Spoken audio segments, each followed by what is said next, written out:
So did you just receive a 1099K and not know what it's all about? Is the IRS doing this or that? What is going on? What are they? What's the Mythbusters? We have the one and only Dana Dunford, CEO of Hemlane, to talk about 1099Ks because it's going to confuse a lot of people. Yeah, especially now with tax season and more online payments.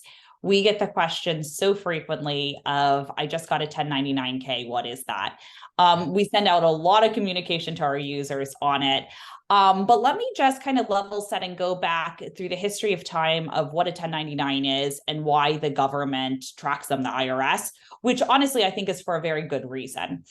Cash is the one thing that's much more difficult for them to track. Of course, we could also talk about crypto being almost impossible for them to track too, right?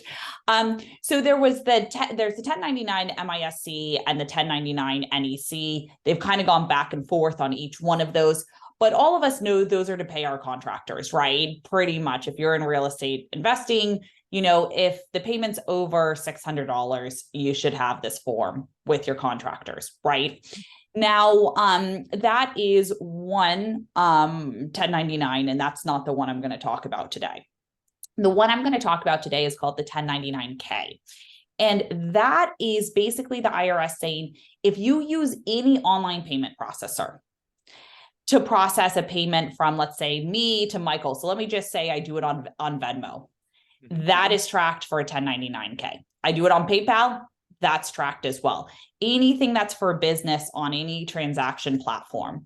And why it's so important for real estate investors is real estate investors have higher volume of transactions. So they're more likely to hit the 1099K threshold because they're doing rent collection, which rent collection is thousands of dollars every month. And so the IRS traditionally has said, if you receive over $20,000 of payments, so this is just payments, this is rent collection, anything like that, and you've processed over 200 transactions, you will get a 1099K in the mail from Venmo, from PayPal, from Hemlane, from any system you use for online transactions. And by law, we are required to send those to you. So now, again, the law is 20,000 and how many transactions? And over 200 payment transactions. And is it or? So it's and. No, or, yeah. But this is really interesting, Michael, which is why I'm bringing it up for 2023. About 6 months ago, the IRS sent to all payment processors, including like Hemlane, they said, you know what? Instead of this 20,000 and 200, we're going to bring it down to the 1099 NEC requirements of anything over $600. I saw that. And so then what would happen is if, let's just say you send security deposit back to your tenant, now your tenant is also getting a 1099K. Yeah. And it's confusing because they're like, wait, do I have to pay taxes on this? They're freaking out because they're like, wait, that was just a security deposit refund. Why am I getting a 1099K? So rest assured, this is not from an accounting perspective. You send the 1099K to your accountant, but what they do is they put it under your gross receipts and then they net it out. So it's not going to impact the bottom line. It's more of just to track who's paying who and how much money is flowing in the online system. And the reason I bring it back is, thankfully, the IRS went back to the 20. Yeah, they reversed the decision. And 200.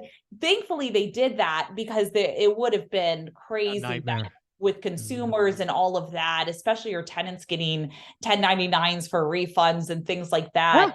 But it is one of those things for you to be mindful of like, hey, these payments are tracked. It's not in a negative way. It's not going to be increasing this tax liability that you have. It's more of the government just saying who's paying who, how are transactions flowing, and them looking to do that. So not all, especially the 20,000 payments, especially for rent, most of our real estate investors hit that.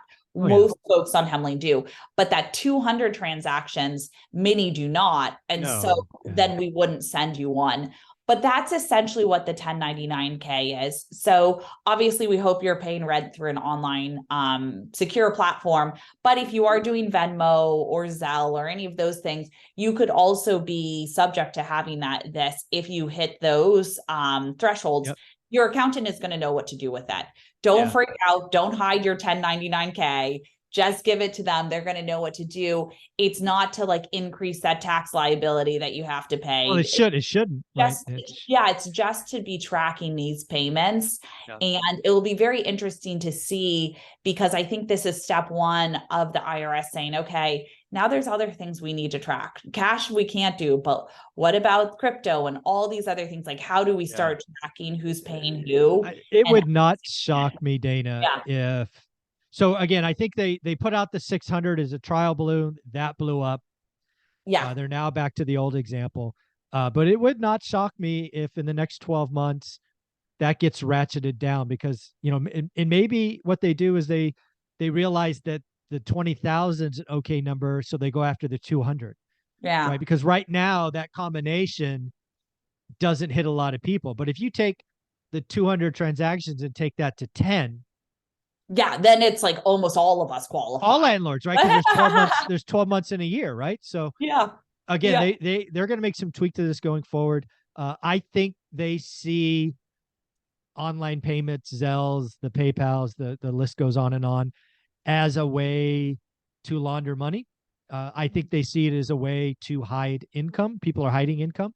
Yep. Which that's the IRS's job. Now, obviously, in their way of finding it, they're going to catch a lot of people that aren't doing bad. So it's going to be fun to watch this evolve over time.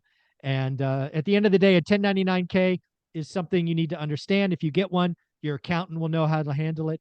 Dana, if they want to reach out or follow Hemlane to see the topic of the day, what should they be doing? Yeah, you can go to www.hemlane.com, and then under resources, you can see our blog for any like up and coming things there. One other thing I'll leave you with the 1099K that is an advantage to it is if you're paying contractors through it, such as like Hemlane, we are not required to do the 600 a threshold for 1099 NEC for contractors. We can get around that. So you actually have overall fewer 1099s to do in general. So there are some benefits to having a 1099K, where now every contractor that you have go out that's over $600, you're not having all these NECs and stuff like that. But yeah, you can also follow this. So if you just go into our resources center, type in 1099, you can also go to support.hemlane.com. We have a ton of articles there. And then any article that talks about the accounting behind it, obviously links to the government, and also has our accountants who've reviewed and approved what is going out there. Awesome. Well, Dana, thank you for being a gift to the landlord community. I appreciate you. Have a wonderful day and go to hemlane.com. Get your trial today.